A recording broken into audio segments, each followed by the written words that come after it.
जगत के जो कर्म है, इन कर्मों में कठोर से कठोर कर्म भी यदि भगवत दृष्टि से हो, उसमें यदि कामना, वासना, आसक्ति, निज सुख की चाह न हो, तो वे कर्म भी अमरत्व की प्राप्ति कराने वाले होते। तो काम हम कोई सा भी करें, उस काम में जो अशुद्धि है कामना को लेकर, भगवत दृष्टि होती वह अशुद्धि निकल जाएगी।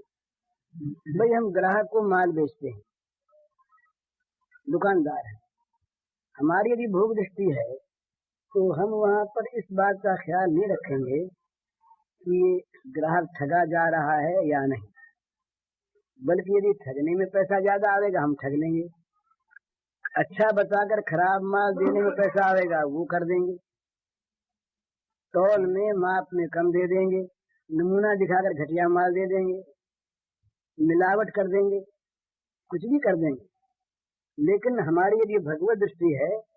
इस व्यापार के द्वारा ग्राहक के रूप में आए हुए भगवान की पूजा करना है, तो क्या होगा, हम उसको माल बेचेंगे, उससे पैसा भी लेंगे, उसमें नफा भी करेंगे, परंतु उसको ठगेंगे नहीं, उसको बुरा माल नहीं देंगे, उसको धोखा नहीं देंगे, क्योंकि हम तो उसकी पूजा के लिए उसे माल बेच रहे हैं। उसमें पूजा का फल अपनी आजीविका होगी, पूजा का फल हमें मेहनताना मिलेगा, सेवा का फल हमें पारिश्रमिक मिलेगा। ये नहीं होगा उसमें कि हम उसको किसी प्रकार से ठग लें, लूट लें। तो हर एक क्रिया में जहाँ भगवत दृष्टि है वहाँ व्यापार, खान पान में भी एक आदमी भोजन करता है, भोजन हम सभी करते हैं पेट भरने के लिए, सच्ची बात है, पर पेट भरने के साथ साथ कई प्रकार की और भी धारणाएं होती हैं, अलग अलग सबके। भाई पेट भी भरे और ऐसी चीज खाने को मिले जो हमें रुचि करो, जीभ को स्वाद लगती हो, किसी को खट्टा अच्छा लगे, किसी को मीठा अच्छा लगे, किसी को कुछ अच्छा लगे, तो वो फिर पेट भरने के साथ साथ स्वाद को पहले देखता है। एक आदमी पेट भरने के साथ साथ स्वास्थ्य को देखता है। बुद्धिमान रोगी है, बुद्धिमान आदमी है,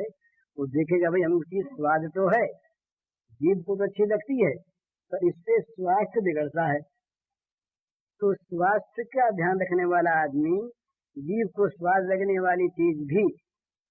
नहीं खाएगा और अधिक नहीं खाएगा, क्योंकि वो जानता स्वास्थ्य बिगड़ेगा। एक आदमी खाता इसलिए कि अमुक अमुक चीज खाएंगे तो शरीर में बल बढ़ेगा, बल बढ़ने से हम अमुक आदमी से हमारा बैर है उसको मार देंगे, वो इसलिए खाता है। एक आदमी खाता है कि हम भोजन करेंगे तो भोजन से शक्ति बढ़ेगी, तो भोग करने के हमारे अंदर अधिक ताकत आवेगी, हम संसार के भोगों को भोगेंगे। तो भिन्न भिन्न दृष्टियों से भोजन पेट सभी का भरता है। एक आदमी सोचता है कि भाई शरीर की प्राप्ति हुई है, मानव शरीर की भजन के लिए, भगवान के लिए, और भगवान की प्राप्ति भजन से होगी, शरीर रहे बिना भजन होगा नहीं, इसलिए भजन करना है, अतएव शरीर की रक्षा करने के लिए भजन करना है। तो भजन करने के लिए शरीर में तामसिकता ना आवे, आलस्य ना आवे, प्रमाद ना आवे, बुरे भाव न जागे, विकार ना आवे, उसका लक्ष्य रहेगा ऐसा भोजन करना जो सात्विक हो, जो विकार पैदा न करता हो, जो मन में इंद्रियों में बुराई न पैदा करता हो, ऐसी चीज खाएगा वो। और एक आदमी उससे भी ऊंचा जाएगा, वो कहेगा भाई अपने तो सब भगवान के अर्पण करना है, भगवान ने आज्ञा दी, ये दर्शनार्थी पुरुष मदर्पण, जो खाता है मुझे अर्पण करो।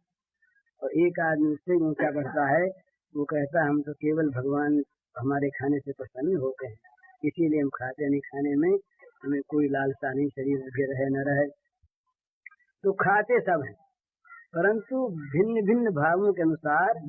भोजन में अपने आप भिन्नता आ जाती है और फल में तो भिन्नता होती ही है। इसी प्रकार कपड़े पहनना एक आदमी शौकीनी के लिए पहनता है, एक आदमी लज्जा निवारण के लिए पहनता है, एक आदमी सभ्यता के लिए पहनता है, एक आदमी अच्छा दिखाने के लिए पहनता है, एक आदमी सर्दी गर्मी से बचने के लिए पहनता है, एक आदमी भगवान के लिए पहनता है। कपड़े सभी पहनते हैं, पर अपनी अपनी भावना के अनुसार कपड़े पहनने में भी कपड़ों की सिलावट, बनावट, उन क्वालिटी, इन सब में अंतर आ जाएगा अपने आप। जिसकी जैसी रुचि होगी, जैसी भावना होगी, उसी के अनुसार वो बनेगा, वैसे ही बनावेगा। तो